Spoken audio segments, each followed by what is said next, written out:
So this section is going to be talking about how the Quran was put together and how it was compiled. So at first we know the Quran was received and recorded orally, which means they spoke it and Muhammad heard it and spoke it to his companions. But each new revelation would be recited to Muhammad's followers, who would memorize it and then recite it to others. So it was word of mouth initially. It was quite meticulous though, and it was quite well documented how they did this. It was quite effective and quite accurate as a way of sharing what the Quran said as well. There's obviously going to be some bits when it gets passed on that may not be exactly the same, but we're told this tradition in Arab culture was very accurate. A word for this is mnemonic, which means memorization of the text. And so we are pretty sure what we have today is very similar to what existed at the time. There was also a copy of the Quran found at Birmingham University in 2015, which has basically the same text as we have today, which backs it up. So as time went by, a close following of scribes started to record the Quran in whatever they could find: paper, animal bones, leather, bits of wood. Paper didn't really exist at that time, and they wrote them down as the Prophet spoke them. But then when Muhammad died, every revelation had been written down and the entire Quran was in circulation. However, it was not collected or ordered physically as we know it today. So there was only a few that knew it off by heart. And there was a famous battle, it's called the Battle of Yamma, which took place about 11 years after they settled in Medina, where a lot of the Prophet's close followers who knew the Quran off by heart were getting killed. So they decided they needed to write this down and record it, otherwise it would be lost forever. Also as a way of regulating it, because certain people, certain tribes, certain communities would put themselves as more important, and it would turn a power struggle. So Abu Bakr, Muhammad's the first caliph, the first leader of Islam after Muhammad passed away, was given the order to write down a copy, and it was stored with him. And for 12 years later, under the third caliph Uthman, ordered several copies to be made, and so this is called the Uthmanic Codex. I'll take you through some of the slides now that give you a little bit more detail and some different views on actually how the Quran was probably assembled. Okay, so the Quran was written over 23 years by the Prophet Muhammad, by his followers. This one particularly shows an example of how it was written and how you translate it as well, and how you were meant to write it down as well: dipping the wool in the ink, making the B upright, separating the T for the S, do not blot the M, and so on. So it was quite specific on how you had to write it and how accurately you had to get it as well. Okay, I'll go on to the next slide. And so at first the Quran was received and recorded orally. Each new revelation would be recited to Muhammad's followers, who would memorize and recite to others. This meticulous nature of the oral tradition is well documented, and it was highly effective and accurate.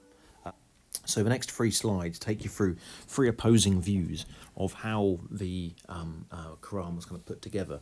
The first view is that Abu Bakr compiled the Quran after the Battle of Yamma, where 400 people had died, and so he ordered people to come together, collect, compare, talk about what they had done, and start to assemble the final Quran. So have a little read through of what it says on the slide, maybe pause the video for a second, and make sure you understand those 3 key points there.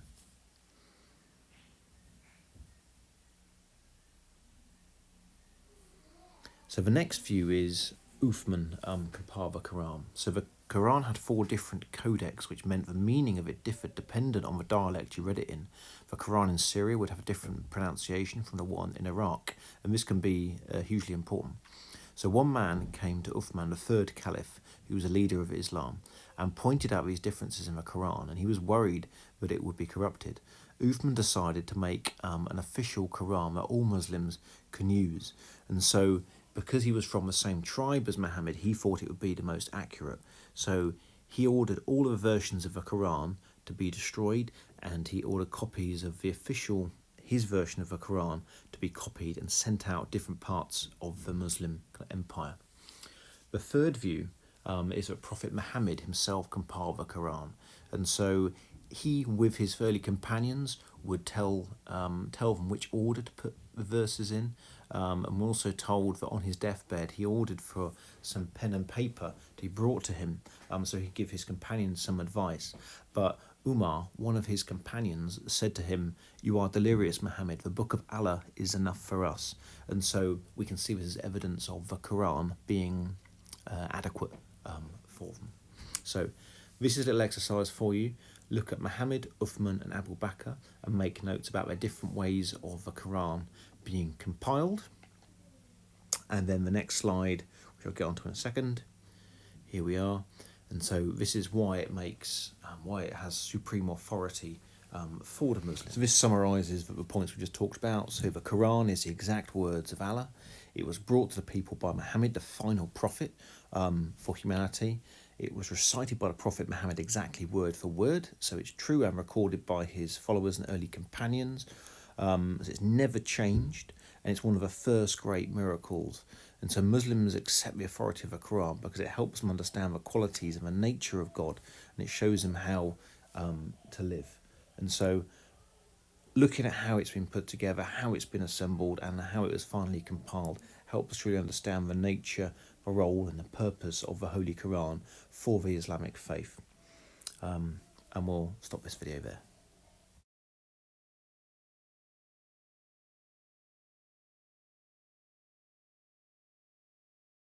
So this is one of the questions you will have to complete.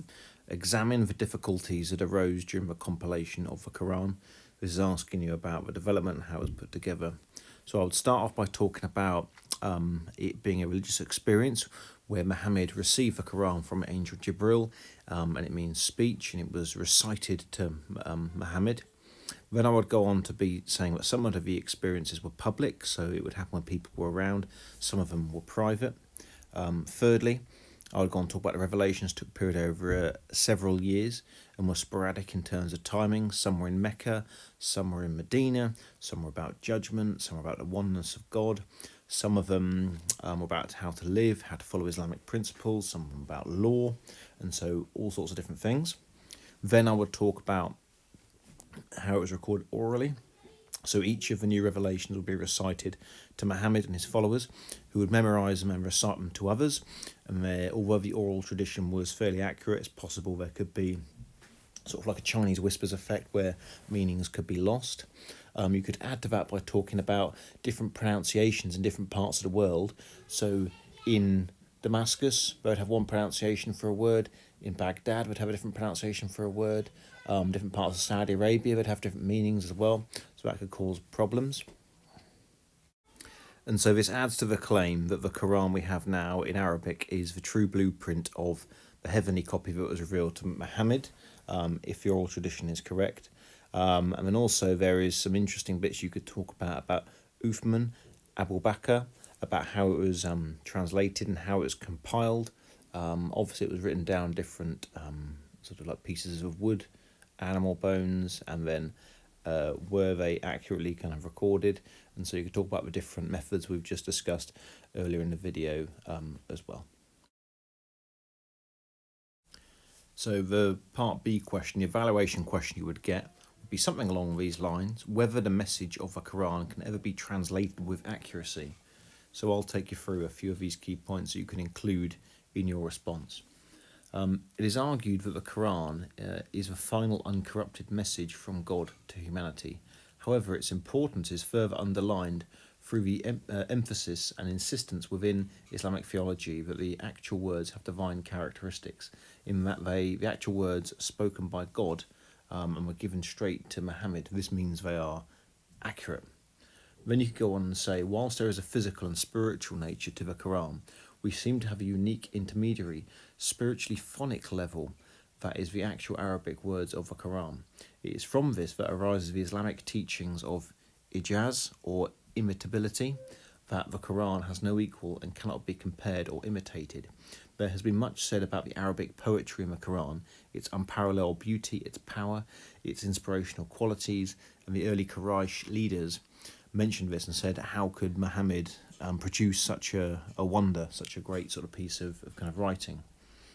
Then you could go on and say that it is all this that supports the argument that to understand the true nature of Islam and a revelation from God, one has to study the original Arabic. The problem with translation into different language means that the door is open for errors to creep in. The version that I had on my previous video is an English translation, which isn't going to be exactly the same as the Arabic one. And there's going to be meanings and loss of understanding and subtleties that are going to be lost when you translate a text from a different language. And as translation takes place, decisions are going to be made by the translator about which word is a better one to use. However, interpretation is not always a bad thing, and it can be a good thing, especially when you're going to apply the Qur'an in your daily life. If you're an English speaker or a French speaker, and you can't speak Arabic, how are you meant to read the Qur'an? Therefore, you're going to need to trust a translation, so it's going to help spread the message of Allah if you do have a translation.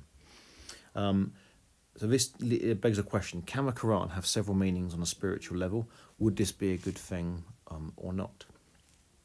Nonetheless, in contrast to translating the Qur'an, the recitation of the Qur'an itself is seen to have a spiritual authority and a powerful impact. Indeed, it is argued that even if the Arabic is not understood at all, let alone partially, it's still of spiritual benefit to the reader. And there is examples in madrasas, sort of Quranic schools, where people learn the Quran off by heart. And as we'll learn in the second year of our course, there is a speaker called Ayan Hirsi Ali, and she talks about learning it off by heart, but doesn't see the benefit for it because she didn't understand what she was saying. She was just learning some sounds rather than learning what it was all about. Finally, in conclusion, the whole issue of the accuracy of the translation seems to limit the impact and potential of the Quran, which is surely not what Allah wishes. Although for Muslims it's clearly the actual words of Allah, and these are expressed through Arabic, it is clear also that there are debates as to whether a translation is an interpretation or not. However, to then conclude that it can only be read and used in Arabic would not serve the purpose of the Muslim community worldwide, nor those who desire an interest in Islam. This is certainly not in line with the tolerant and all-embracing approach that Muhammad appears to have taken towards others.